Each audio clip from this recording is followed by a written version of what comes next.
How many broken bodies would I have to stitch back together before the alphas finally destroyed each other for good? It was the question I asked myself every time the scent of blood and pack politics bled through my clinic door. I just never expected the next body to be his. Chapter 1. The Scent of War. The antiseptic tang in the air was sharp, a sterile scent that clung to the clinic's wooden walls but never quite covered the faint, coppery ghost of old blood. Lyra dipped a fresh cloth into a bowl of steaming water, the heat a dull comfort against her chilled fingers. It was a repetitive motion, a practiced calm she wrapped around herself like a shield against the question that always echoed in the quiet moments. How many broken bodies would she have to stitch back together before the alphas finally destroyed each other for good? Outside, the wind howled through Haven's Edge, carrying with it the smell of pine, wet earth, and something else. Something feral that promised another long night of mending flesh torn apart by pride. She hated that smell. It was the perfume of power, the stench of politics, the very essence of the pack system that had left her hollowed out. Consequently, she worked with a grim efficiency that left no room for feeling. Cleanse the wound, stitch the skin, bind the limb. She did it all because the alternative, letting a wolf suffer, was a line even her cynicism wouldn't let her cross. The tools on her metal tray gleamed under the low light of the oil lamp, her only companions in the encroaching twilight.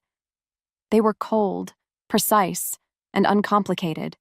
Everything pack life was not. A sudden, frantic scratching at the door made her stiffen, her hand hovering over a pair of forceps.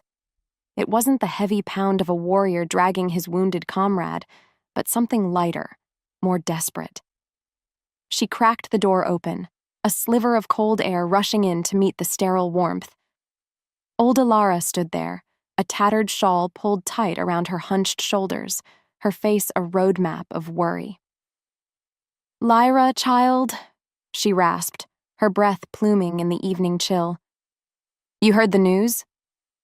Lyra's expression remained flat, an unmovable mask she had perfected over years of self-preservation. "I hear the wind, Alara, and the wolves howling for blood. It's the same news as yesterday." "No, this is different." The old Omega shuffled inside, her eyes wide as she wrung her wrinkled hands. "It's Kale. They say his pack is just beyond the ridge now, hunting Ronan's scouts. He's not just fighting anymore, dear. They say he's erasing them." Elara's voice dropped to a conspiratorial whisper, a sound that grated on Lyra's nerves because whispers were just the start of trouble. Big trouble always followed. "He doesn't leave survivors, not even the wounded. They're saying he's more beast than man, cursed by the moon itself." Lyra scoffed, turning back to her neatly organized shelves of herbs and bandages. The air filled with the scent of dried lavender and chamomile, a futile attempt to chase away the encroaching violence. "They're all beasts, Alara. Some are just better at hiding it behind pretty words. A curse is just an excuse for cruelty." She measured out a dose of willow bark into a small pouch, her movements economical. "Why are you really here? You're trembling." Following that direct question, the old woman's facade of gossip bringer crumbled, revealing the raw fear beneath. "A boy from the lower village saw his warriors. Said they move like shadows, with eyes of old gold. They don't make a sound." She took a shaky step closer, her gaze darting towards the flimsy door as if expecting it to splinter inward. "This war feels different, Lyra. It feels like an ending. Ronan is a brute, but Kale is a reckoning. He won't stop at the border." That thought sent a genuine chill through Lyra, colder than any winter wind. She wanted nothing to do with alphas, with their wars, with their foolish codes of honor that only ever ended in bloodshed. She had built this quiet, lonely life for herself precisely to escape that world. Yet, the conflict she had so carefully ignored was now creeping over the horizon, a storm poised to break upon her little sanctuary. Alara pressed something small and wooden into her hand. It was a crudely carved charm of a sleeping wolf. "For protection," the old woman whispered, her touch as dry as autumn leaves. Before Lyra could refuse the token, Alara was gone, melting back into the growing darkness, leaving only the scent of fear and the weight of a war she could no longer pretend wasn't coming for her. Chapter 2. Scars and Echoes. The old Omega's warning lingered in the air long after she'd vanished, a foul taste in the back of Lyra's throat. Protection. The word was a cruel joke. She dropped the wooden charm onto the table as if it were hot, the clatter loud in the sudden, oppressive silence of the clinic. What good was a piece of wood against an alpha's will? What good was anything? The sharp, metallic clang of the charm hitting the tray was a key turning in a lock she kept buried deep inside. It was a sound too much like the stunned quiet of 100 wolves holding their breath, a silence that had stretched for 1, 2, 3 heartbeats before her world had shattered into 1,000,000 irreparable pieces. The memory came unbidden, a ghost slipping through the cracks in her resolve. It wasn't a full picture, never a full picture. Her mind protected her from that, at least. Instead, it was a collage of sensation, a storm of phantom feelings. The oppressive weight of 100 pairs of eyes, the scent of ozone and triumph from the alpha who stood before her, the one who was supposed to be her destiny, and the sound of his voice, not a shout, but a calm, cutting whisper that had flayed the soul from her bones. Unworthy. The word echoed not in her ears, but in the marrow of her being, a permanent frost she could never thaw.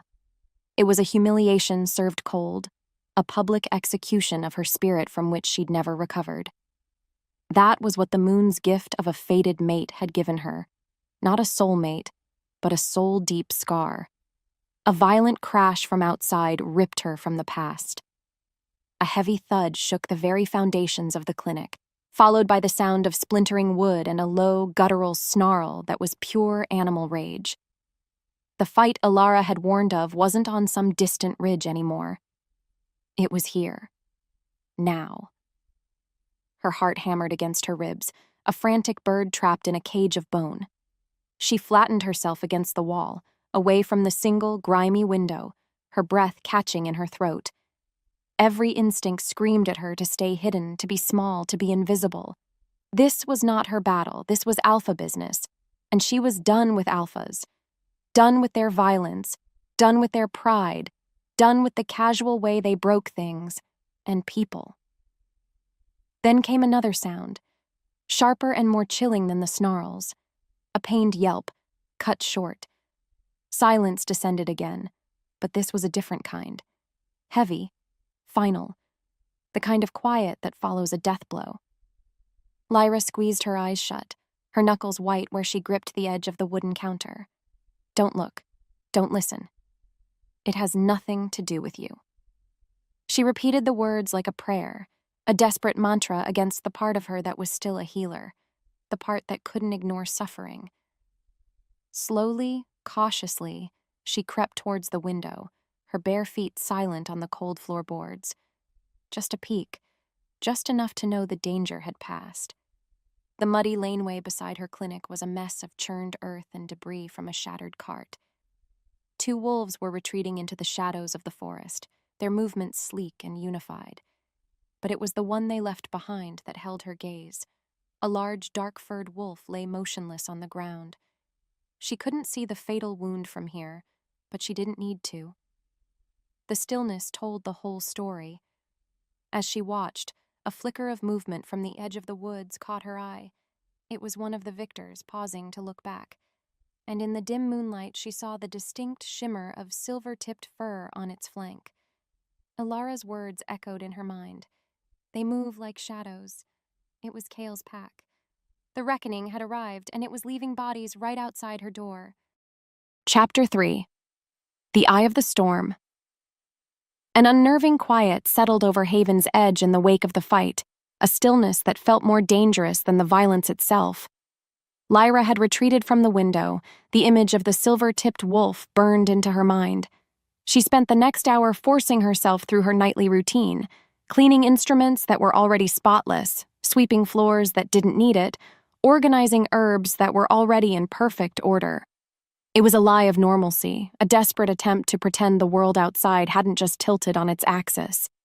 but the scent of fresh blood was a stubborn ghost in the air now, a violation of her sanctuary. The war wasn't a distant rumor anymore. It had a face. It had a casualty list. It was as she was about to shutter the window for the night that she saw him. Not a shadow this time, but a solid, terrifying presence. He stood across the muddy track, a stone's throw from where the dead wolf lay. He wasn't looking at the body. He was looking at his warriors, who were emerging from the tree line to meet him.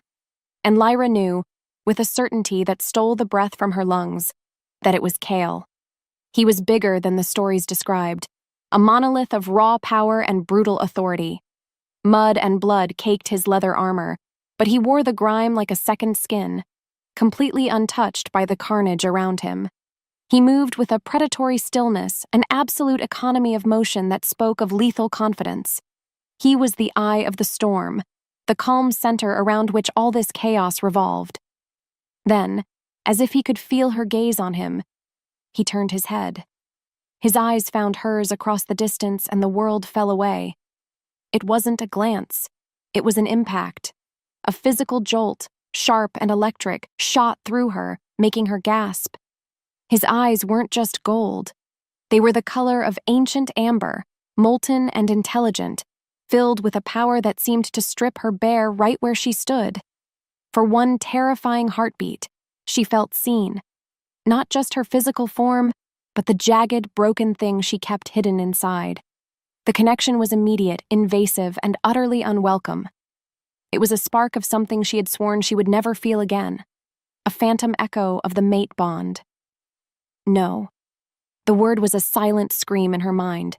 Not him, not anyone. Never again.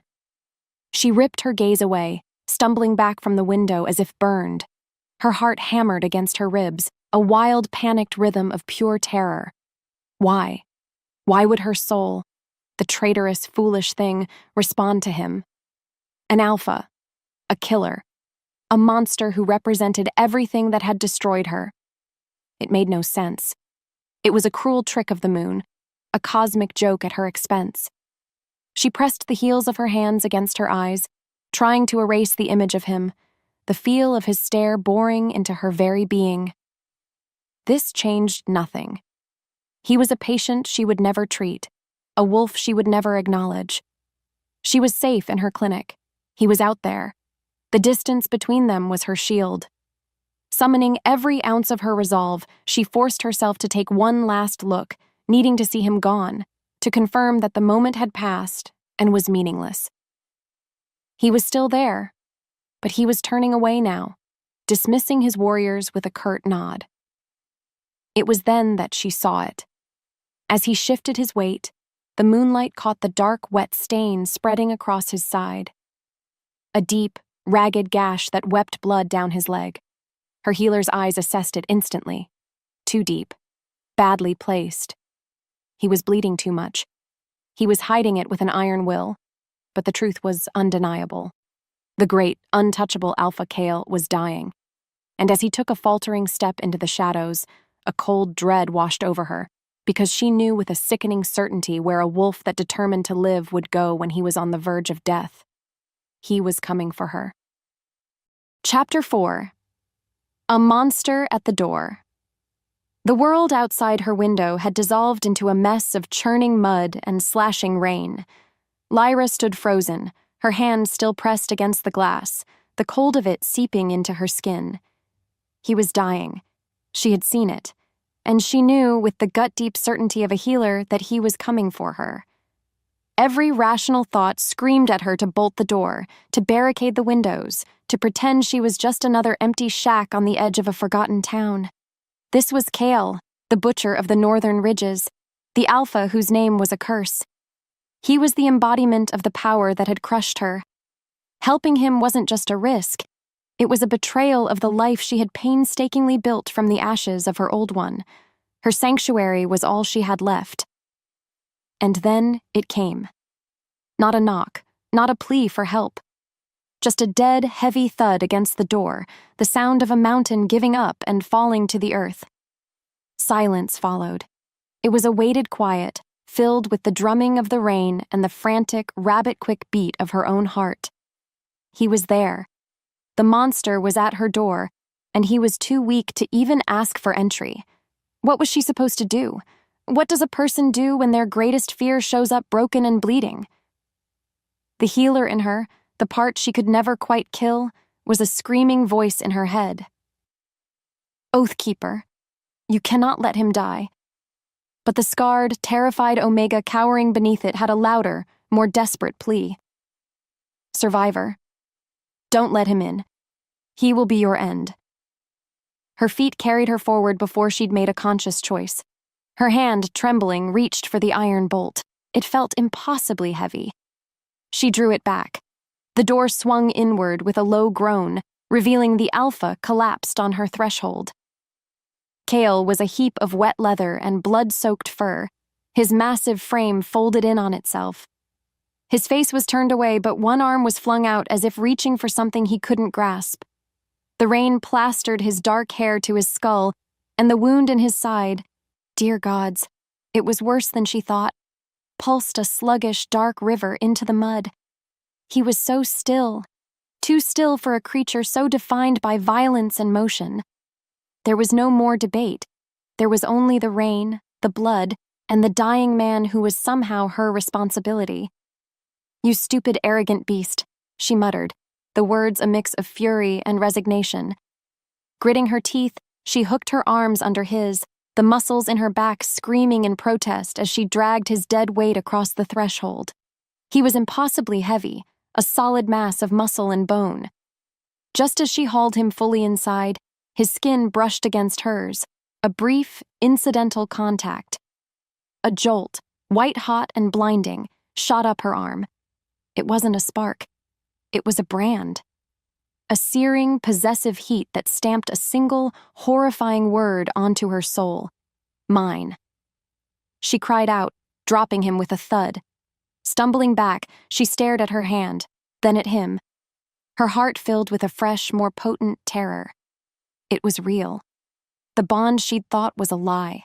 A one-in-a-million failure was real. And it had just connected her to him.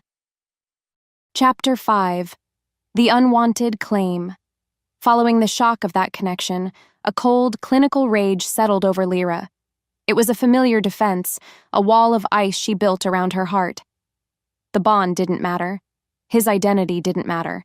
He was just a body, a wound, a problem to be solved and then removed. For hours, she worked under the flickering lamplight, the storm outside a pale imitation of the one raging inside her. She cut away his ruined armor, her hands objective and detached. She cleaned the gash with practiced, efficient movements, her mind focused solely on the torn muscle, the nicked flesh, the steady, alarming flow of blood.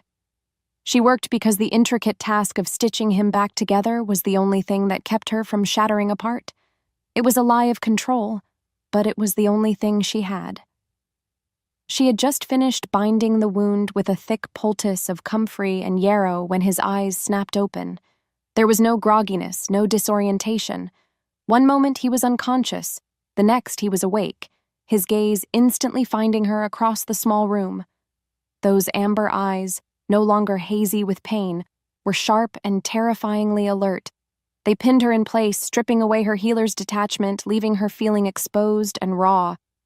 A low groan rumbled in his chest as he tried to sit up, his hand immediately going to his bandaged side.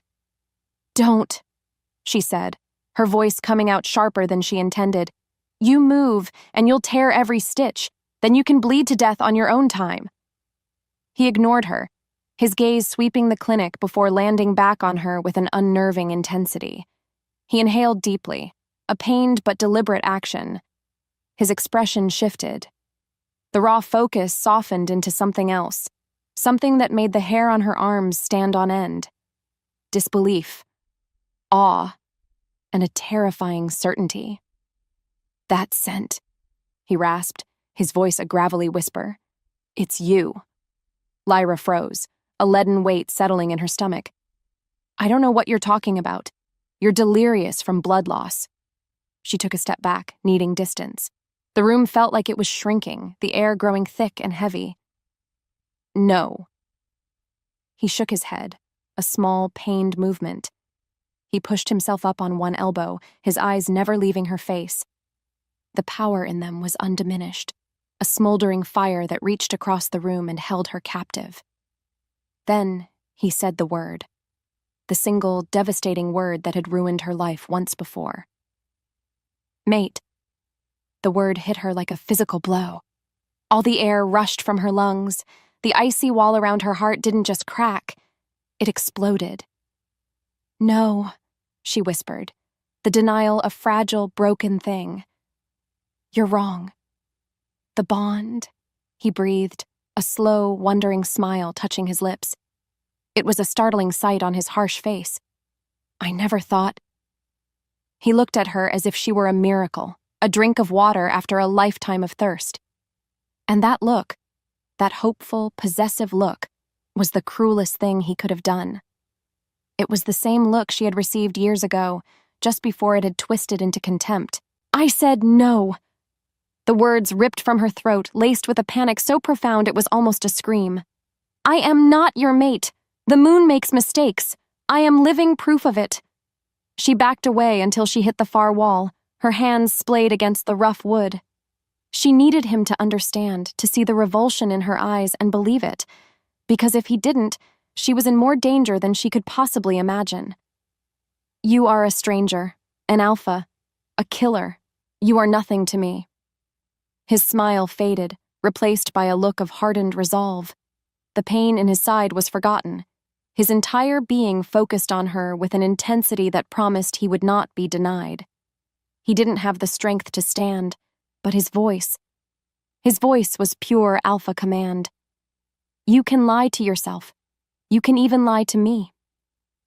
He paused, his golden eyes burning into hers. But you cannot lie to our bond. You are mine, and I am not letting you go. Chapter 6. A Choice in Blood. The standoff in the clinic was a silent, suffocating war. Cale was too weak to move from the cot, and Lyra was too trapped by the storm of her own terror to flee. His declaration hung in the air between them, a promise that felt more like a cage. For hours, she watched him from the far side of the room, her arms wrapped tightly around herself.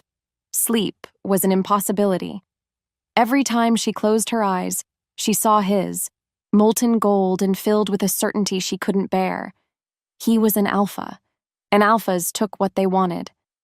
The fact that he was currently helpless was a temporary state of grace, and she knew it. The real question wasn't if he would try to claim her, but when. The decision was stolen from her hands just before dawn. It started with a sound from outside, a twig snapping, too deliberate for a random forest creature. Then another. Cale was instantly awake, his head lifting from the cot, a low warning growl vibrating in his chest. His eyes met hers, and in them, she saw not possessiveness, but a shared, primal understanding of immediate danger. They were being hunted. Before either of them could react, the clinic door exploded inward, ripped from its hinges in a shower of splintered wood. Two wolves burst into the room, their forms massive and menacing in the dim light. They were not from Cale's pack. Their scent was wrong, acrid and hostile. Ronan's scouts. They were here to finish the job. Well, well, the leader sneered, his eyes, small and cruel, fixing on Cale's prone form. Look what the little healer dragged in. Thought you could hide from us, Cale? He took a predatory step into the room, his claws extending with a soft click on the floorboards. His gaze flickered to Lyra, dismissing her as nothing more than an insect. Unlucky for you, girlie. No witnesses. Panic, cold and sharp, seized Lyra. This was it. This was how she died. In a rundown clinic, caught in the crossfire of a war between monsters. She could run.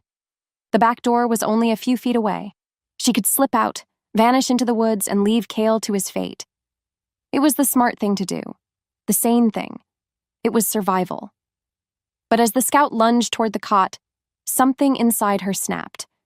It was the healer's oath. It was the memory of the bond, that unwanted spark of connection. It was a sudden, violent refusal to be a victim again. She would not let these brutes destroy her home and murder a helpless man in front of her. While the first scout was focused on Kale, Lyra moved. She didn't grab a weapon. She grabbed what she knew. With a desperate cry, she swept an entire shelf of glass jars to the floor. Tinctures, oils, and dried herbs crashed down in a chaotic mess. A bottle of highly flammable rubbing alcohol shattered, its contents splashing near the lit oil lamp. The second scout turned toward her, his lips peeling back in a snarl, but it was too late. With a roar, the spilled oil ignited. A wall of smoke and hungry orange flame erupted between them, separating her and Kale from their attackers. Chaos. The scouts roared in fury and surprise, backing away from the heat. Smoke filled the small cabin, stinging Lyra's eyes and choking her lungs. "Come on!" she yelled, grabbing Kale's arm and hauling him off the cot. He was barely conscious, a dead weight against her, but adrenaline gave her strength. "You have to move!" Together, they stumbled towards the back door, the crackle of the fire and the enraged howls of the scouts pursuing them. They burst out into the pre-dawn chill, collapsing into the wet ferns at the edge of the forest as the roof of her clinic, her sanctuary, began to catch fire. Kyle coughed, leaning heavily against her, his body trembling with weakness. He looked from the burning building back to her, his amber eyes glowing with a fierce raw emotion in the firelight. "You," he rasped, his voice thick with smoke and something else. "Awe. You are mine." Lyra stared at the flames devouring her life, her home, her peace. Everything was gone, all because of him. She shoved him away, her breath coming in ragged, angry sobs. "I saved your life," she snarled, her voice shaking with adrenaline and rage. "But I will never, ever belong to an alpha again." Chapter 7. A Fragile Truce. The forest swallowed them whole. Behind them, the orange glow of Lyra's burning clinic was a hateful smear against the bruised purple of the dawn sky. Every ragged breath she took was filled with the scent of pine and wet ash, a constant reminder of everything she had just lost. Kale leaned against a tree, his face pale and strained in the dim light, his hand pressed to his wounded side. His declaration and her furious denial still hung in the frigid air between them, a silent, crackling energy. He was too weak to press his claim, and she was too exhausted to run any farther. So they existed in this fragile, unspoken truce, bound together by the enemies at their backs and the smoking ruin of her life.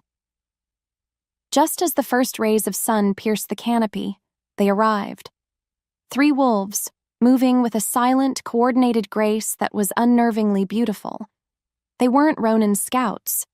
These were Kale's. They materialized from the shadows, their forms immense and powerful, their eyes fixed on their injured alpha. The leader, a wolf with a scarred muzzle and intelligent gray eyes, stepped forward and dipped his head. "Alpha." His voice was a low, respectful rumble. "We thought we'd lost you."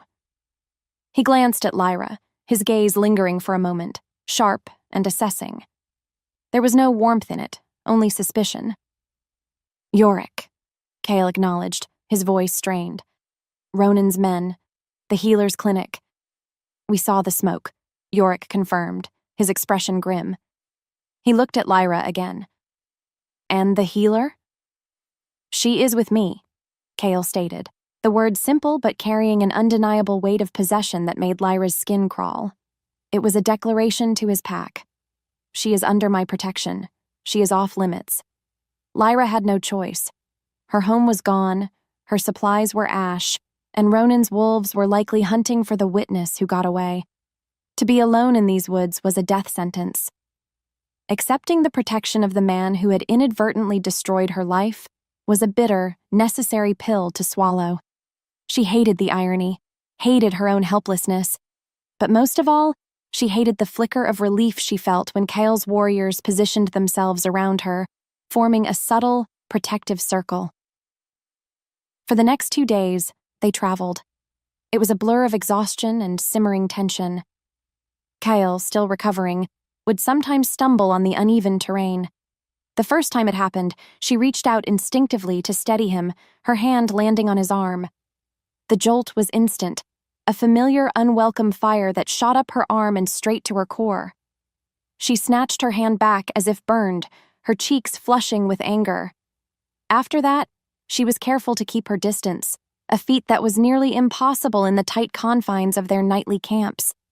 She would sit across the fire, watching him, her thoughts a tangled mess of resentment and a strange, unwilling curiosity. He wasn't what she expected. He spoke little, but when he did, his commands were quiet and precise. He ensured she ate before he did, a gesture of respect she hadn't received even in her old pack. He never pushed, never pressed his claim, never even met her gaze for more than a fleeting second. It was a quiet deference that was utterly at odds with the ruthless killer from the stories. This unexpected gentleness was more dangerous to her resolve than any show of force would have been. Chapter 8. The Strength of Scars. After days of relentless travel, they made a more permanent camp in a hidden caldera, a natural fortress of rock and ancient pines. Kyle was healing quickly, the supernatural vitality of an alpha knitting his torn flesh back together. With his returning strength, the tense peace between them began to fray at the edges. He was a constant, powerful presence she could feel in her bones, a low hum of energy that set her teeth on edge. Lyra, on the other hand, was an anomaly, an outsider. The pack warriors treated her with a wary distance, their gazes a mixture of suspicion and curiosity. She was the strange Omega who had saved their alpha, the stray who smelled of herbs and defiance. She wasn't one of them, and they made sure she felt it with every shared meal and every silent appraisal. The simmering hostility finally boiled over one afternoon. A bulky, brutish warrior named Fen cornered her near the stream where she was washing bandages. He was one of Ronan's pack, turned coat when Kale had conquered their territory, a wolf who only understood dominance. "Little healer," he sneered, blocking her path. His smile was all teeth. "You have our alpha fooled. He looks at you and sees something special.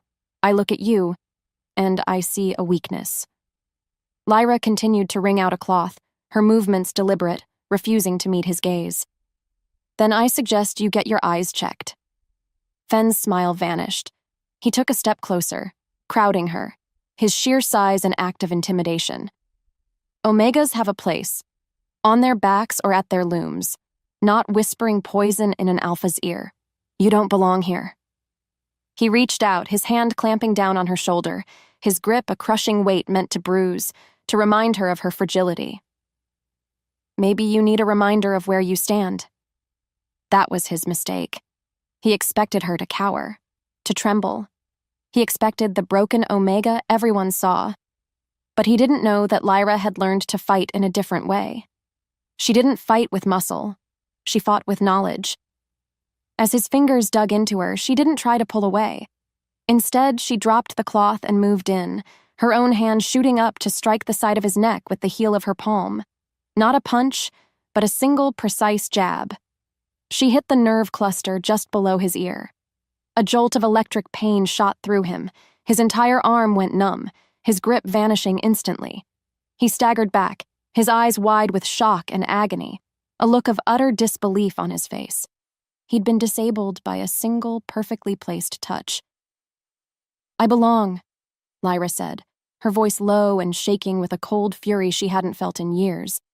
"Exactly where I'd choose to stand." A sharp, commanding voice cut through the tension. "Fen!" Kyle stood at the edge of the clearing, his golden eyes blazing. He had seen the end of it. He had seen her strike. He had seen her refuse to be a victim. He strode forward, his presence a wave of absolute authority that made Fen shrink back, cradling his limp arm. Kale didn't even look at his warrior. His gaze was fixed on Lyra, and in his eyes, she saw something that shook her to her core. It wasn't just surprise. It was a raw, unconcealed admiration that was more intimate than any touch. He had seen past her scars to the strength beneath, and that look was a brand new kind of threat. Chapter 9. A Collision of Fates. The incident with Fen shifted something in the pack's dynamic. The whispers didn't stop, but now they were tinged with a grudging respect instead of just suspicion. Lyra had proven she wasn't a fragile doll, and in a warrior pack, strength was a language everyone understood. The change made her feel even more unsettled, because it was Kale's reaction that truly haunted her. That look of admiration was a crack in her armor, a silent acknowledgement that threatened to breach walls she'd spent years building. To escape it, she threw herself into her work, foraging for herbs and tending to the pack's minor injuries, creating a bubble of familiar purpose in a world that was anything but. They were on the move again a few days later, traveling through a narrow, rocky pass when the world exploded into chaos. It was a perfectly executed ambush. Arrows rained down from the cliffs above, their sharpened points glinting in the midday sun. Ronan's wolves swarmed from the shadows, a wave of desperate, snarling fury. The clearing became a whirlwind of motion and sound. The clang of steel, the sickening thud of bodies colliding, the guttural roars of wolves fighting for their lives. Lyra was instantly shoved behind a line of warriors, her heart pounding against her ribs. She was a non-combatant, a liability, and all she could do was stay down and pray. From her position behind a large boulder, she watched Kale. He was magnificent and terrifying, a blur of deadly grace in the heart of the battle. He moved like the reckoning Alara had described, his twin blades a silver arc of death. But there were too many. For every one of Ronan's wolves he cut down, 2 more seemed to take their place. She saw an attacker go down on Kale's left, and he turned to meet another charging from his right. In that split second of movement, she saw it. A flash of light from the cliffs above. An archer, taking careful aim at Kale's exposed back. There was no time to shout a warning, no time for anyone else to react. Thought ceased to exist. There was only a raw, primal instinct she didn't know she possessed. She launched herself from behind the rock. Kale! The name was ripped from her throat as she sprinted across the dangerous space separating them. She threw her entire body into his, a desperate, clumsy shove. The impact was jarring. Her shoulder crashed into the hard muscle of his back just as he turned. An arrow hissed through the air where his heart had been a second before, embedding itself in the trunk of a pine tree with a vicious thwack. He stumbled, his arms coming around her instinctively to break their fall. They went down in a tangle of limbs, her soft body crashing against his hard one, and the world dissolved into pure sensation, skin against skin, breath against breath. The mate bond, which had been a simmering ember for days, erupted into a raging inferno. It was a tidal wave of heat, of power, of raw emotion that flooded every inch of her. She felt his shock, his relief, his fierce, possessive triumph. She felt her own terror, her own reluctant courage, and a dizzying, horrifying sense of coming home. It was too much. It was overwhelming. It was everything she had been running from. The moment the immediate threat passed, she scrambled away from him, her hands shaking, her breath coming in ragged gasps. The intimacy of that brief, explosive connection was 1,000 times more terrifying than the arrow had been. She got to her feet and fled, not caring about the ongoing battle, needing only to escape the suffocating intensity of him. She found cover behind another cluster of rocks, her back pressed against the cold stone, and waited for her world to stop spinning. After a few eternal moments, she dared to peek out. The fighting was dying down. And Kale was standing, his gaze fixed on her hiding spot. He took a half step in her direction, and her heart seized. But then he stopped. He looked at her, his golden eyes filled with a turbulent, unreadable emotion, and he made a choice. He turned back to the fight, giving her the space she had so desperately sought. That single act of restraint, of letting her go when the bond was screaming for him to claim her, confused her more than anything he had ever done. Chapter 10. The Poisoned King. The aftermath of the ambush was a grim affair. Lyra moved through the camp on autopilot, her healer's instincts taking over as she tended to the wounded. She cleaned gashes, set a broken arm, and handed out herbs for pain, all while meticulously avoiding one particular patient, Kyle. She could feel his golden eyes tracking her every move, a silent, weighty presence that she refused to acknowledge. His restraint in the past, his choice to let her run, had been a crack in her certainty.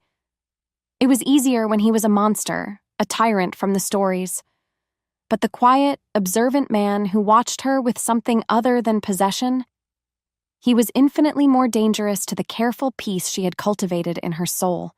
She was organizing her dwindling supply of herbs when she heard it. A deep, ragged cough from the shadows near the edge of the camp. It wasn't a normal sound. It was wet and strained. A desperate, tearing noise that spoke of a deep sickness. She found him leaning against a tree, hidden from the view of his pack. His broad back was to her, his shoulders trembling with the force of the spasm. When the fit passed, he remained hunched over, his breath coming in shallow, painful gasps. A fine sheen of sweat covered his skin despite the cool night air. Her healer's eye caught another detail, a faint, dark tremor in his hand as he braced himself against the tree. "That's not a battle wound," she stated, her voice flat, devoid of the sympathy she would offer any other wolf. He stiffened but didn't turn around. "It is nothing." "Nothing." Lyra stepped closer, her anger a welcome shield against the cold dread seeping into her. "That was a lungful of blood, Kale. I've seen men die from less."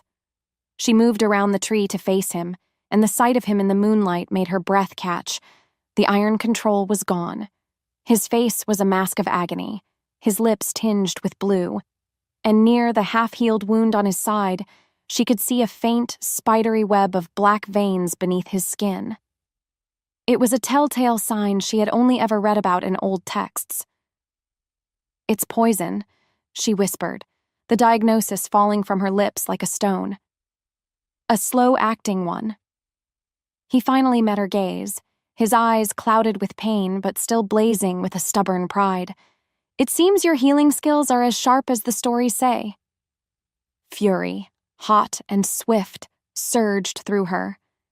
It was an irrational anger, born of a fear she refused to name, the fear that she was beginning to care. "You're dying," she said, the words a harsh accusation. "You have been this whole time, and you said nothing." He had brought his war to her doorstep, dragged her into his violent world, and all while he was carrying a death sentence inside him. The injustice of it was a bitter pill. "Why?" "Telling you would have changed nothing," he said, his voice a low rasp. He pushed himself away from the tree, straightening with a visible effort that cost him dearly. "My fight with Ronan is my own. The poison is my own. It has nothing to do with you." "It has everything to do with me," she countered, taking a step back as he loomed over her. "You made it my problem when you collapsed on my floor." This changed everything. It gave her an escape, an excuse. Getting tangled with an alpha was foolish. Getting tangled with a doomed alpha was a form of self-destruction she couldn't afford. It would be like her past heartbreak, but 1,000 times worse because this time the ending was already written. "I can't," she said, her voice dropping, the anger draining away to leave only a hollow ache. "I won't. I'm done with alphas, and I'm especially done with tragic, lost causes." She turned her back on him, on the scent of sickness and the look of pained resignation in his eyes. She would not let herself feel pity for him. She would not let herself care. It was the only way to survive. Chapter 11. A Ghost from the Past. Lyra was determined to leave. She packed a small satchel with a water skin and the last of her dried rations, her movements stiff and jerky. Every warrior she passed watched her, their faces unreadable, but no one moved to stop her. It was a silent, collective permission. They would not hold the unwilling Omega who had so thoroughly rejected their alpha. She was just about to melt into the forest when a voice, low and steady, stopped her. "Leaving so soon, healer?" It was Yorick, Kale's second in command. He stood in her path, his scarred face impassive, but his gray eyes held a flicker of something she couldn't quite decipher. "Your alpha is dying," she stated coldly. "There's nothing I can do for him. There is no reason for me to stay." "You think you know him," Yorick said, his voice quiet, almost conversational. It wasn't a question. You look at him and see a monster, a killer, the same as all the others. He took a step closer. Let me tell you a story. 5 years ago in the Blackwood Pack, a young alpha was meant to perform a public claiming of his fated mate, a young Omega healer. The whole pack was gathered. Lyra froze, the satchel slipping from her numb fingers. The air grew thin, the world around her starting to feel distant and hazy. She knew this story. She had lived it. Yorick continued, his voice a relentless, steady rhythm. The alpha was arrogant, cruel. He got to the altar and he rejected her, said the moon had cursed him with a flawed, unworthy mate. Every word was a hammer blow to the scar on Lyra's soul. He shamed her in front of everyone. But that wasn't the end of it. By their law, a rejected mate was to be marked as an outcast, a ritual of humiliation that would have broken her spirit completely. Lyra squeezed her eyes shut, a strangled sound escaping her lips. She remembered the feeling of 100 pairs of eyes on her, the mix of pity and contempt. She remembered the scent of her mate's triumph as he turned his back on her. "Stop," she whispered. "No," Yorick said, his voice firm. "You need to hear this." Just as the pack elders were about to perform the ritual, a visitor spoke. A visiting alpha from the Northern Territories who was there for a trade negotiation. He didn't shout. He didn't draw a weapon. Yorick's gaze was piercing. He simply stood up and said, "Enough." His voice was quiet, but his power, it silenced the entire valley. The Blackwood Alpha, for all his arrogance, took one look at this stranger and ended the ceremony. The Omega was allowed to leave with what little dignity she had left. He paused, letting the weight of his words settle. "Do you know who that visiting alpha was, healer?" The world tilted. The memory, once a source of pure agony, was now shifting, reforming around a new, impossible truth. She remembered a dark, imposing figure at the edge of the crowd, a silent storm of power whose intervention she had never understood, a ghost who had saved her from something far worse. Her eyes flew open, wide with a horrified, dawning realization. "No." "It was him," Yorick finished, his voice soft. "It was Kale." The foundation of her world didn't crack. It turned to dust, the monster, the killer. The alpha she despised with every fiber of her being had been her silent, unknown protector on the worst day of her life. She turned, her legs moving on their own, and ran. She found Kale by the stream, watching the water, his shoulders slumped in a way that spoke of a deep, profound weariness. He heard her approach and looked up, his face a mask of resignation, expecting her final, cutting goodbye. But words were gone. All the anger, all the fear was washed away by a tidal wave of emotions she couldn't name. Gratitude, guilt, confusion, and a deep, aching pull that would no longer be denied. She didn't slow down. She closed the distance between them and crashed into him, her hands coming up to cup his face. His eyes widened in shock. And then, she kissed him. It wasn't a gentle kiss. It was a desperate, frantic collision, a raw outpouring of 5 years of pain and a single stunning moment of revelation. It was a question, a confession, and a surrender, all at once. Chapter 12. A Debt of Blood. The kiss was a cataclysm. It shattered the fragile silence between them, a desperate fusion of past and present. For a moment, Kale was frozen in shock, but then a low groan rumbled in his chest and he responded, his mouth slanting over hers with a hunger that was both terrifying and intoxicating. His arms came around her, pulling her flush against his body, and the world dissolved into the raw, undeniable power of the bond. It was a raging fire, a current of pure life that arced between them, and for the first time, Lyra didn't pull away. She leaned into it, her fingers tangling in his hair, letting the overwhelming feeling wash over her. It was a terrifying surrender, a leap into the one fire she had sworn she would never go near again.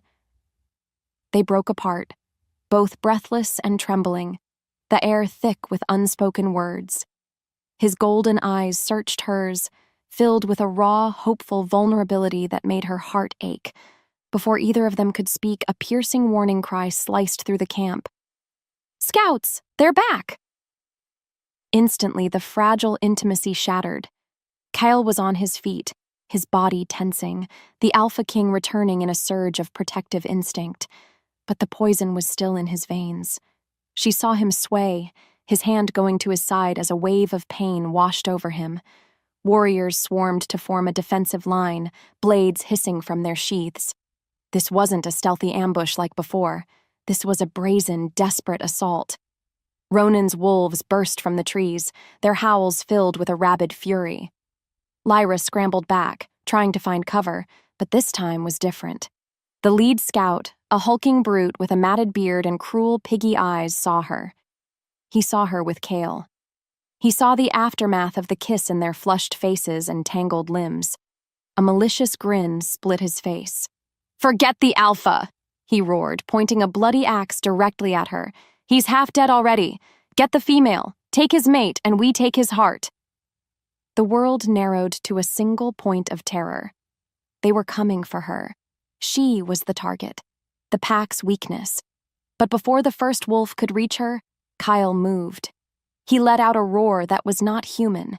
It was a sound of pure, primal rage, the sound of a predator whose most sacred thing had been threatened. The poison was forgotten. His weariness vanished. All that remained was a feral, unstoppable fury. He met the charge head-on, his blades a blur of silver, no longer fighting like a king leading his men, but like a beast defending its den. He was a whirlwind of death, a wall of muscle and steel between Lyra and the enemy.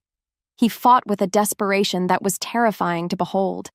He was pushing his poisoned body far beyond its limits, trading his life force for this single explosive burst of strength. He cut down the wolf with the axe, then another who tried to flank him. He was magnificent. He was terrifying, and he was killing himself to protect her. He cleared a space around her, his warriors rushing in to support him, but the cost was devastating. As the last of the attackers was driven back into the forest, Kale's strength finally gave out. His blades clattered to the ground. He staggered, a shudder racking his entire frame, and collapsed to his knees, his head bowed. Lyra rushed to his side, her hands hovering over him, not knowing where to touch. He was convulsing, a violent tremor shaking his muscles as the poison, agitated by the immense exertion, raged through his system. His breath came in ragged, tearing gasps. "Kale!" she cried out, her voice breaking. She caught him as he fell, cradling his head in her lap. His skin was cold and clammy, his life force fading like a guttering candle flame. All the walls, all the denial, all the carefully constructed hatred she had nurtured for years crumbled to dust. There was no more running. There was only the terrifying, undeniable truth. As she held the dying Alpha in her arms, she knew, with a certainty that was as profound as it was painful, that she could not let him die. His fight had become hers. Chapter 13. The Embers of a Vow. The camp was a whirlwind of controlled chaos, but Lyra saw none of it. Her world had shrunk to the space of a rough-spun blanket laid inside a sheltered tent, and the too still form of the Alpha lying upon it. Kale. She worked with a frantic, desperate focus that had nothing to do with her old, detached deficiency. This was personal. This was a frantic race against a poison she didn't understand, and a death she refused to accept. His warriors stood guard outside, a silent, grim-faced honor guard. But inside, there was only the sound of her own ragged breathing, and the shallow, unsteady whisper of his. The air was thick with the scent of blood, sweat, and the strange, metallic tang of the venom in his veins. With a deep breath, she began the painstaking work of saving him. She had to cut away the last of his ruined leather armor, her shears slicing through the tough material. Then came his undershirt, soaked through with blood and sweat. She peeled the damp cloth away, revealing the hard, scarred landscape of his torso. Her hands, usually so steady, trembled as she cleaned the dirt and grime from his skin. This was a different kind of intimacy than their desperate kiss. It was quiet, vulnerable, and stripped of all pretense. He was not a king here. He was not a warrior. He was simply a man, broken and feverish under her care, his life a fragile thing resting in her hands. She traced the network of old scars on his skin, each one a story of a battle fought and won. But the web of black veins near his wound was a story of a battle he was losing. As she worked, applying a poultice of crushed herbs to draw out the fever, her defenses crumbled away one by one. The anger she had clung to felt childish now, the denial a flimsy shield. All that was left was the raw, hollowed-out terror of losing him. What would this world feel like without his intense golden gaze? What would it be like without the low, rumbling timbre of his voice? A cold, empty place. The realization settled over her, quiet and profound. It wasn't about the bond. It wasn't about duty or fate. She, Lyra, the broken Omega who had sworn off all connection, had fallen in love with the one man she should have despised. The admission didn't come with a crash, but with a soft, aching surrender in the quiet of her own heart. A low groan brought her back to the present. His eyes fluttered open, hazy with pain but fixed on her. He saw the look on her face, the fear, the unshed tears, the raw emotion she was no longer hiding. A flicker of something pained crossed his features. "Lyra," he rasped, his voice rough. "You don't have to." He licked his dry lips, his gaze searching hers. "The bond? I will not force it. It is not a cage." He took a shuddering breath, his hand weakly finding hers, his touch surprisingly gentle. "Fate brought you to me, but I will not let it be the reason you stay." He squeezed her hand, his voice dropping to a raw, earnest whisper that pierced her straight through the heart. "I will earn you, or I will die trying. That is my vow." The selfless promise, so at odds with everything she knew about alphas, was a final, devastating blow to the last of her defenses. Chapter 14. The Price of the Bond. Kale's vow echoed in Lyra's mind for the next day, a constant, warming presence. It was a promise of a future she had never dared to imagine. While he rested, she ventured into the surrounding woods, searching for a rare silverleaf moss she knew might help soothe the poison's effects on his nerves. Hope, a fragile and unfamiliar feeling, had taken root in her chest. She was so focused on her task, her eyes scanning the base of ancient oaks, that she didn't sense the other presence until it was too late. A twig snapped behind her. She whirled around, her hand flying to the knife at her belt, but a figure was already stepping out from behind a large boulder, blocking her path back to the camp. It wasn't one of Kale's warriors. It was Ronan. He was a large, brutish alpha, his face a mask of smug satisfaction. He wasn't flanked by warriors. He had come alone, a deliberate act of unarmed intimidation. "The little healer," he drawled, his voice a low, mocking rumble. "So far from your pack. Looking for a cure for your dying king?" "What do you want, Ronan?" Lyra demanded, her voice steady despite the frantic beating of her heart. She stood her ground, refusing to show the fear that was coiling in her stomach. "I want what's mine," he sneered. "Kyle took my lands, my warriors, but he made one mistake. He found a weakness." His cruel eyes raked over her. He's dying, isn't he? I can smell the rot on him from here. And you, little fool, you think you can save him with leaves and prayers." He took a slow, deliberate step closer. "You think your fated bond will be his salvation? Has he told you the price of that bond? Or is he letting you fall in love with a pretty lie?" A cold dread began to seep into Lyra's bones, chilling the newfound warmth in her chest. "I don't know what you're talking about." Ronan laughed, a harsh, ugly sound that echoed through the quiet woods. "Of course you don't. He wouldn't tell you the truth. The poison I gave him isn't just a simple venom healer. It's a curse. The Bloodvine curse. It's designed to wither an alpha's bloodline from the inside out. He leaned in, his voice dropping to a conspiratorial whisper that was more terrifying than any shout. It doesn't just kill the host. It has a secondary feature. Once the mate bond is fully completed, it leeches the life from the alpha's mate, using their vitality to fuel its final destructive push. Completing the bond won't save him. It will kill you, and he will follow moments later. The world stopped. The trees, the ground, the very air seemed to freeze. Kill her? The words didn't make sense. Betrayal, swift and absolute, slammed into her with the force of a physical blow. Kyle knew. He had to have known. His vow to earn her? Was it all a monstrous lie? Was he just trying to trick her into completing the bond, hoping it would be a cure, not caring if it cost her life? The fragile hope in her chest shattered, replaced by an icy, familiar agony. Of course, it was always a lie. "He's lying!" A desperate voice roared from the edge of the clearing. Cale was there, leaning heavily on Yorick, his face a mask of fury and panic. He had sensed her danger, felt her terror through the bond, and dragged himself from his sickbed. He looked from Ronan's smirking face to her horrified one. "Lyra, don't listen to him." But she couldn't hear him. All she could see was another alpha making another promise, another fated mate leading her to another slaughter. She stumbled back, away from Ronan, but also away from Cale. Her hands came up to her mouth, a choked sob escaping. Her past and present had collided in a devastating fiery crash. Chapter 15. The Last Act of Mercy. The clearing was a tinderbox of tension.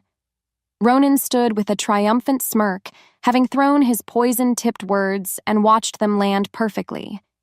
Cale, supported by his beta, looked utterly desperate, his golden eyes wide with a frantic plea. He took a staggering step toward her, his hand outstretched. "Lyra," he twists the truth. I would never hurt you." His voice, raw with sincerity, was a distant buzz in her ears. All she could hear was the echo of another alpha's voice 5 years ago, whispering promises that had turned to ash in his mouth. Her worst fear had been realized. She had let her guard down, allowed herself to feel, and it had turned out to be the most elaborate trap of all. Love wasn't her salvation. It was her executioner. Her past trauma, the ghost she had lived with for so long, rose up and consumed everything else. The trust she had started to build, the hope she had dared to feel, it all dissolved into the familiar, bitter certainty of betrayal. "Don't," she whispered, the word a fragile, broken thing. She took another step back, her gaze skittering away from his, unable to bear the agony she saw there. Because what if it wasn't a lie? What if he was just as trapped as she was? It didn't matter. The result was the same. Pain. Death. Destruction. "Don't touch me." "He is lying to you," Kyle insisted, his voice cracking with the effort to project strength he no longer had. "The curse. It's real. But I didn't know about the effect on the bond, I swear it. I would have never let you get close if I had." But his words were meaningless now. In her mind, the calculation was simple and brutal. If she stayed, she was damned. The bond would either kill her, as Ronan claimed, or she would be forced to watch the man she now loved wither away into nothing. Either path was a journey into an agony she could not survive a second time. Leaving was the only answer. In a twisted way, it felt like an act of mercy. She would save herself from the curse, and she would save him from the agony of her presence, of a bond that could never be. She was cutting out the infection before it could kill them both. It was the only way. "Goodbye, Cale," she said, her voice hollow, devoid of all emotion. She had to be numb. If she let herself feel anything, she would shatter. She turned her back on him, on the scent of pine and his unique wild musk, on the golden eyes that had seen past her scars. She started walking, each step a physical effort, as if she were wading through thick setting concrete. The mate bond, stretched taut between them, began to scream. It was a silent, tearing pain in her soul, a violent ripping of something essential. "Lyra! Please!" His cry was a ragged, desperate sound, the call of a man watching his last hope walk away. She didn't look back. She couldn't. She just kept walking, forcing one foot in front of the other, focusing on the dark, anonymous shadows of the forest ahead. Just as she reached the tree line, she heard a choked gasp, followed by the sickeningly soft sound of a heavy body hitting the forest floor. Her steps faltered. For a single agonizing heartbeat, she stopped. She fought the overwhelming urge to turn around. Don't look back. It's a trap. It will only bring more pain. Clenching her fists until her nails bit into her palms, she forced herself forward, leaving him collapsed and broken in the clearing behind her. She was a ghost again, fading back into the wilderness, her heart a cold, dead weight in her chest. Chapter 16. The Silence of a Name. She couldn't leave. Lyra had tried. She had walked until the trees blurred together and the tearing pain in her soul became a physical agony so profound she collapsed to her knees, gasping for air. The mate bond wasn't a thread she could cut. It was a living part of her, and leaving him was like trying to outrun her own heart. Defeated, she had stumbled back to the camp, a ghost drawn back to her own haunting. She found them in the main tent, the air thick with the scent of blood and despair. Cale lay on a bed of furs, his skin pale and waxy in the lantern light. He was unconscious, his breathing a shallow, rattling whisper.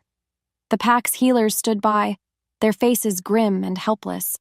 There was no cure for a curse this powerful. Lyra became a silent fixture in the corner of the tent, a reluctant vigil keeper. She couldn't bring herself to touch him, couldn't bear the jolt of a bond that was now tainted with lies and death, so she watched. She watched the life slowly, relentlessly seep out of him. His warriors came and went, their faces etched with grief and a barely concealed resentment for her. They knew. Jorik had likely told them of her rejection, of how their alpha's spirit had broken the moment she walked away. She was the poison that had finished the job Ronan's curse had started. She deserved their hatred. She hated herself enough for all of them. Through it all, Cale drifted in a feverish, tormented twilight. He rarely moved, but sometimes he would murmur, his voice a broken, fragile thing. And he only ever said one word. Her name. Lyra. It was a sigh, a question, a plea. He would whisper it into the suffocating quiet of the tent, over and over, as if her name was the only anchor he had left in a world that was fading to black. Each time he said it, it was a fresh stab of guilt in her heart. He was calling for the person who had abandoned him, searching for the mate who had rejected him. She couldn't stand it anymore. After a full day of listening to her name become a dying man's prayer, she moved to his side. The warriors watched her, but no one stopped her. She knelt by the furs and, with a trembling hand, reached out and took his. His skin was cold, his grip non-existent, but the moment she touched him, a flicker of something passed through the bond, a faint, weak echo of the fire that had once been there, and he quieted. The restless murmuring of her name ceased, and for the first time in hours, a flicker of peace seemed to settle over his agonized features. He was still dying. She hadn't changed that. But her presence, even now, was a comfort to him. The realization was a unique and exquisite form of torture. She was his solace and his poison, his mate and his executioner. She held his hand, feeling the thread of his life grow thinner with every passing second, trapped in an impossible limbo between her fear and her heartbreak. Chapter 17. The Cost of Fear. The attack came with the chilling silence of a predator that knows its prey is already down. There was no howl of a war cry, no crashing through the undergrowth. Ronan simply appeared at the entrance of the tent, flanked by two of his largest guards, their blades already drawn and dripping with the blood of the sentries they had silently dispatched. Jorik and the other warriors inside scrambled for their weapons, but Ronan's focus was absolute. He strode past them as if they were nothing more than furniture, his eyes fixed on the pathetic dying form of his rival on the bed of furs. His smile was a venomous slash across his face. Well now, Ronan said, his voice dripping with triumphant cruelty. He nudged Kyle's shoulder with the toe of his boot. The great Alpha Kale, brought low by a few drops of poison and a fickle Omega. A rather pathetic end to a legendary reign, wouldn't you say? He looked directly at Lyra, his eyes glinting with malice. I came to finish the job, but this is a far sweeter victory, watching you both suffer. Lyra stared at him, the blood frozen in her veins. This was it. The final cowardly blow. Jorek moved to intercept, but Ronan's guards were brutally efficient, engaging him in a desperate, close-quarters fight. All of her choices, all of her fears, had led to this single, helpless moment. She had run from the bond, terrified it would kill her. She had pushed Kyle away, terrified he was lying. She had let Ronan's words poison her just as surely as his curse had poisoned Kyle. And now, she was going to watch the man she loved be slaughtered in front of her. It was in that moment, with Ronan raising his blood-stained sword over Kale's still form, that the truth hit Lyra with the force of a physical blow. Her greatest fear had never been the bond, or the curse, or even death. Her greatest fear was this exact moment, losing him. And her own terror, her own inability to trust, had delivered him right to his executioner. She had been so afraid of the pain love might cause that she had thrown away the love itself, wasting precious, irreplaceable time they could have had. She had let her past wound dictate her future, and in doing so, she had authored this tragic, bloody end. The cost of her fear was not some potential far-off heartbreak. It was here. It was now. It was absolute. See what your fear has wrought, little healer? Ronan sneered, sensing the shift in her, savoring her agony. You could have had a king. Instead, you get to watch him die. He lifted his sword for the final, killing strike. Lyra screamed, a raw, wordless sound of pure anguish. Jorek, with a final, desperate roar, managed to disarm one guard and lunge for his alpha, but he was too late. Ronan's blade plunged downward. It didn't strike the heart. It was a vicious, gutting wound to the abdomen, a mortal blow designed not for a quick death, but for a final, agonizing one.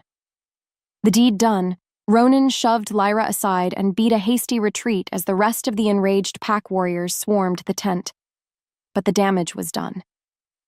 Lyra scrambled to Kale's side, the world dissolving into a blur of red and a roaring in her ears. His blood was on her hands, on the furs, a testament to her failure. Chapter 18. The Last Beat of a Heart. The sounds of the fight, the roars of Kale's enraged warriors pursuing Ronan, all faded into a distant, meaningless hum. Lyra's universe had shrunk to the dying man in her arms. She pressed her hands to the horrific new wound, a futile attempt to hold his life inside him, but the blood flowed freely, hot and slick over her trembling fingers. He was fading, his life unraveling with a speed that stole the breath from her lungs. This was it. The end. There was no coming back from this. No healer in the world could mend a wound this catastrophic. Then his eyes opened. They were no longer cloudy with fever or pain. They were clear, lucid, and fixed on her face. He saw her. In that final, fleeting moment of clarity, he truly saw her, and the depth of love and sorrow in his gaze was a thing that would haunt her for the rest of her days.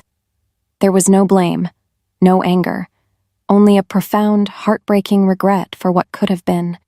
He lifted a hand, his movements slow and weak, and touched her cheek. His fingers were cold, but the touch was the gentlest thing she had ever known. "Mate," he whispered, his voice a faint, breathy sigh. The word she had feared, the claim she had rejected, was now his last gift, his final truth. It was a quiet, devastating absolution. A single tear traced a path through the grime on her cheek and fell onto his. A faint, sad smile touched his lips. He took one last shuddering breath.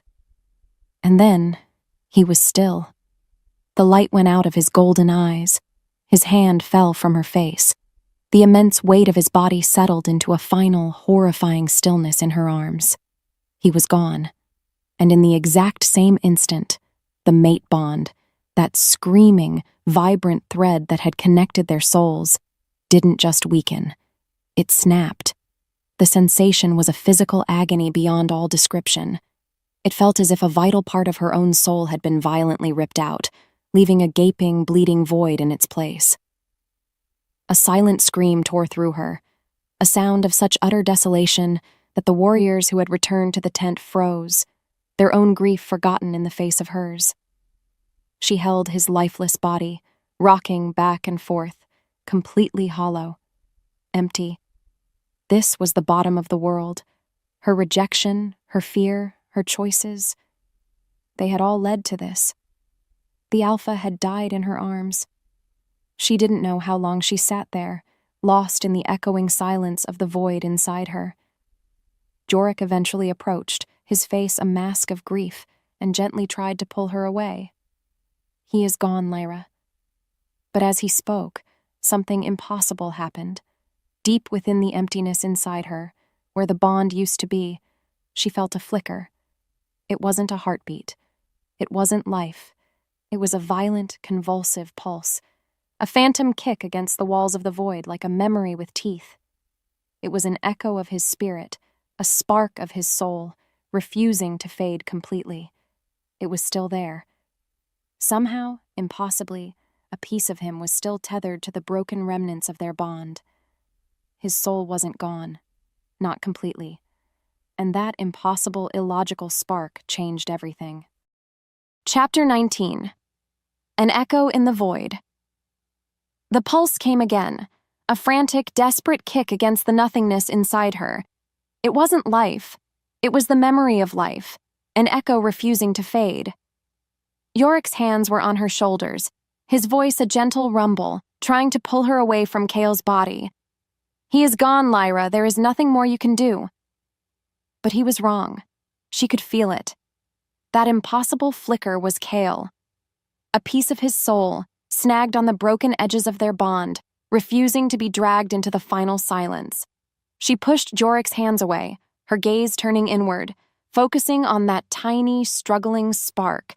Her mind, the healer's mind, began to race, tumbling through ancient lore she'd dismissed as myth. Ronan's words came back to her. The bond will leech the life from the mate. It was a two-sided connection, a conduit. Everyone knew the legends of alphas claiming their mates, a bite on the neck that sealed the bond and made it permanent. It was always an act of possession, of an alpha marking his territory. But what if the legends were incomplete? What if a claim wasn't just about power, but about the flow of life itself? The bond was a street that ran both ways. If his life could flow out, could her life flow in? A new, terrifying, and radical idea took root in her mind. What if she claimed him? An Omega claiming an Alpha? It was unheard of, unnatural, an absolute violation of every werewolf law and tradition. But her world was already in ashes. What did tradition matter now? The warning from Ronan was still a cold whisper in her ear. Completing the bond could kill her. The curse could turn on her, devour her instead. The fear was immense, a cold, heavy weight. But then she looked down at Kale's still face, at the noble lines of a man who had been her secret protector, who had vowed to earn her even as he was dying. The fear of her own death suddenly seemed small, insignificant compared to the vast, empty desolation of a world without him in it.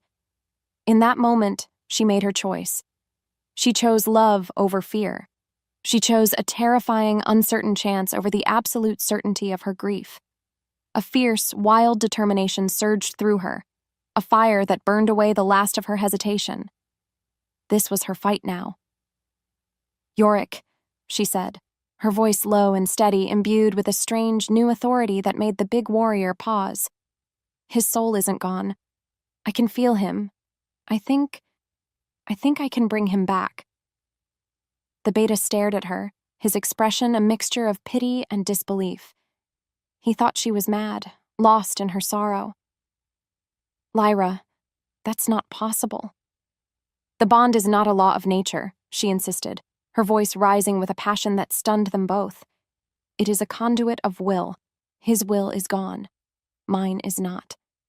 She stood up, her movements fluid and sure. She was no longer the trembling, uncertain Omega from the forest. The fire of her decision had forged her into something new, something harder. Keep everyone away from this tent. Guard his body. I have to finish this. Yorick looked into her eyes and saw not madness, but a terrifying, unshakable resolve. He saw a female who was about to go to war, not just with their enemies, but with fate itself. He slowly, hesitantly, nodded.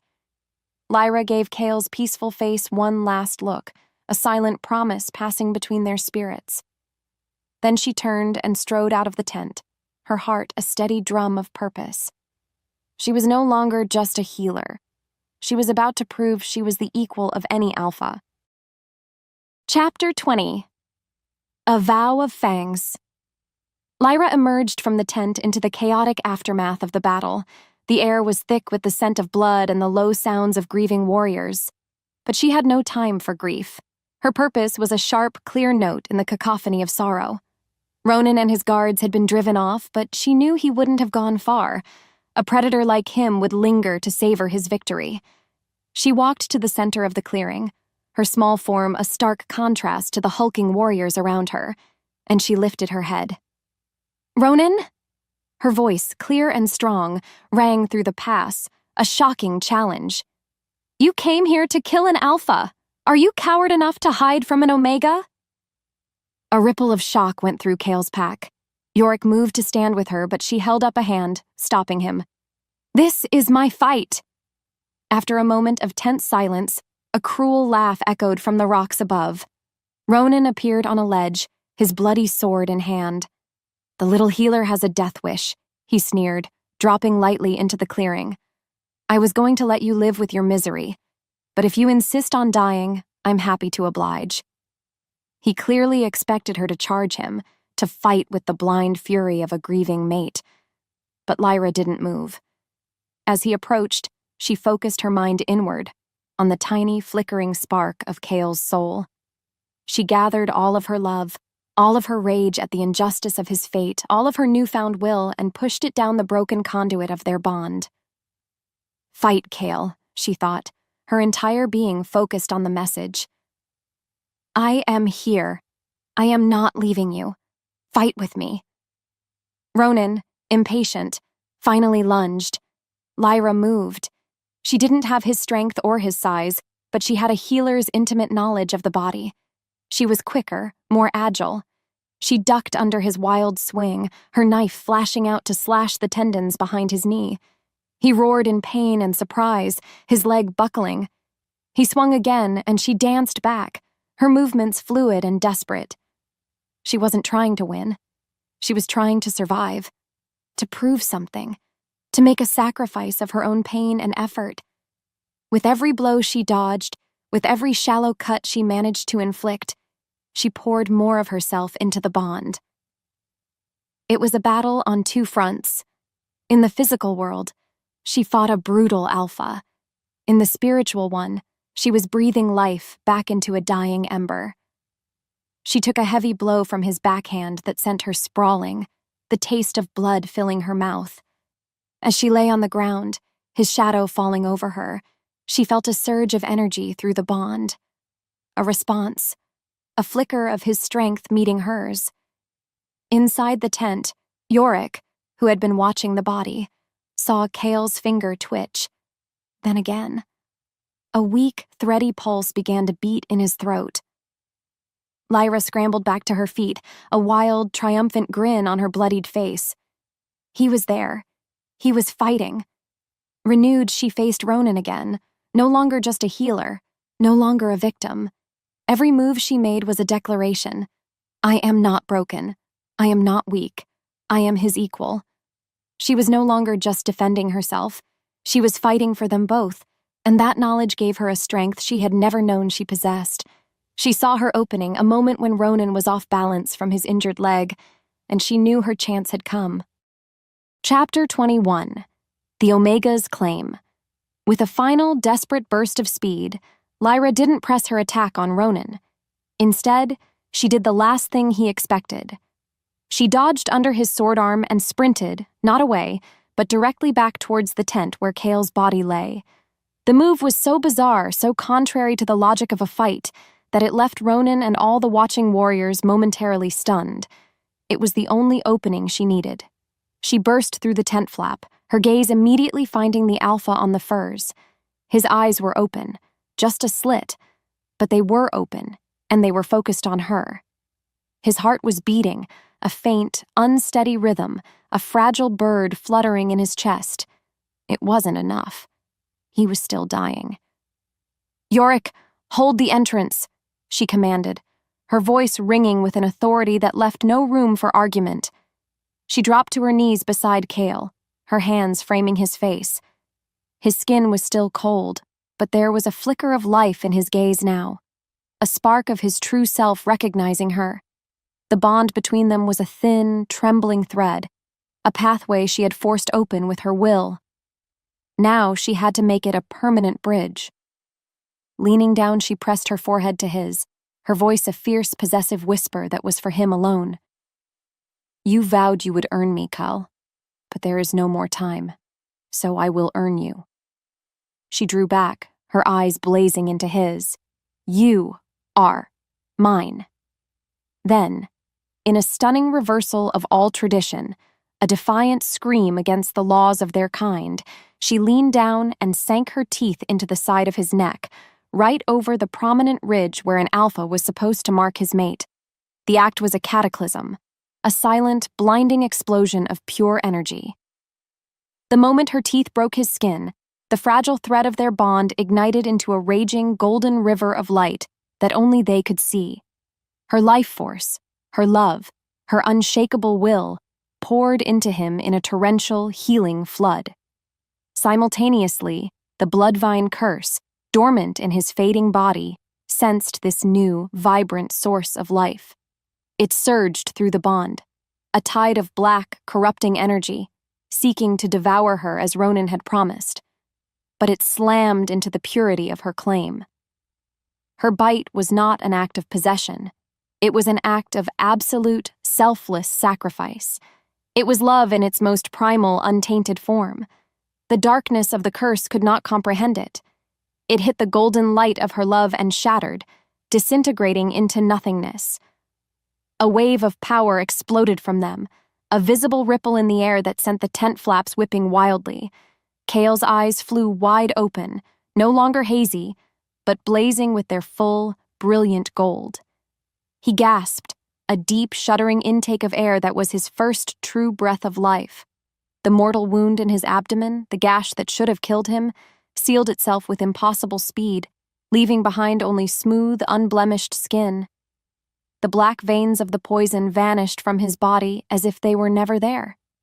He sat up, his movements fluid and powerful, his gaze locked on Lyra. He was healed, whole.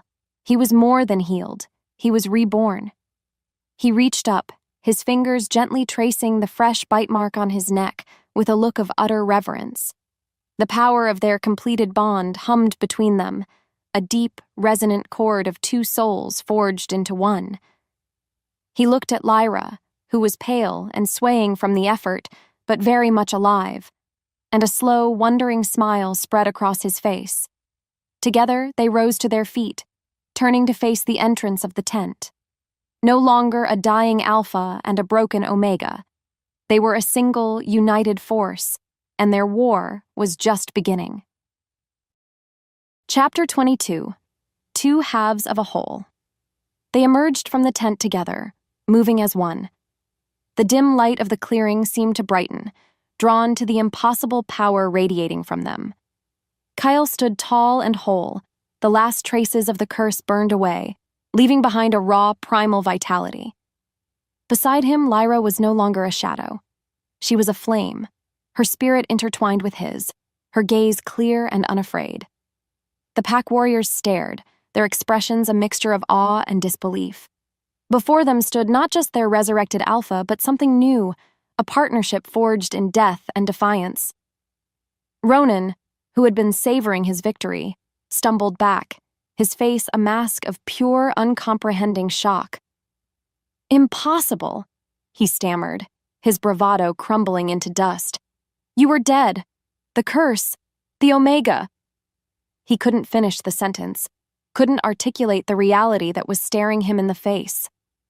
Kyle took a step forward, his voice a low, dangerous rumble that vibrated through the very ground. "You built your power on curses and fear, Ronan. You know nothing of the real strength a bond can hold." He didn't draw his blades. He didn't need to. The sheer force of his presence was a weapon in itself. Enraged and cornered, Ronan let out a guttural roar and charged, a wild, desperate lunge. The fight that followed was nothing like the brutal struggles before. It was a dance. Kale met his charge, but he was no longer fighting alone. Through the humming, vibrant conduit of their bond, he could feel Lyra. She was his second set of eyes, his anchor, his strength. His left flank is open. The thought was hers, but it bloomed in his mind as his own. He spun, his elbow catching Ronan in the jaw, a move he wouldn't have anticipated a second sooner. Lyra didn't hide. She moved along the edges of the fight, her healer's eyes identifying weaknesses, her movements a constant, distracting threat. Ronan, maddened by this inexplicable, coordinated defense, turned his attention on her. "I'll kill you, witch!" he bellowed, swinging his sword in a wide, clumsy arc. But Kale was already there, his body intercepting the blow. He didn't even use his blades. He caught Ronan's sword arm, the sound of snapping bone echoing through the clearing. Ronan screamed, a high, thin sound of agony. Kale was no longer just a warrior. He was an alpha defending his mate, and his power was absolute. He looked at the whimpering, broken wolf at his feet, his golden eyes filled not with rage, but with a cold, final judgment. "My mate saved my life," he said, his voice quiet but carrying to every corner of the pass. "And in doing so, she has condemned you." With a final, decisive movement, he ended the threat of Ronan for good. The war was over. Silence descended upon the clearing, broken only by the panting breaths of the warriors. They all stared, not at their defeated enemy, but at the Alpha and the Omega, who now stood side by side, two halves of a single, unbreakable whole. Chapter 23. The Weight of a Soul. The moment the last echo of battle faded, the immense, supernatural energy that had sustained Kale began to waver. The adrenaline vanished, leaving behind a profound, soul-deep exhaustion. A shudder racked his frame. The strength that had poured from him in a torrential flood was gone, the cost of his miraculous resurrection, and the final, violent confrontation finally coming due. His knees buckled.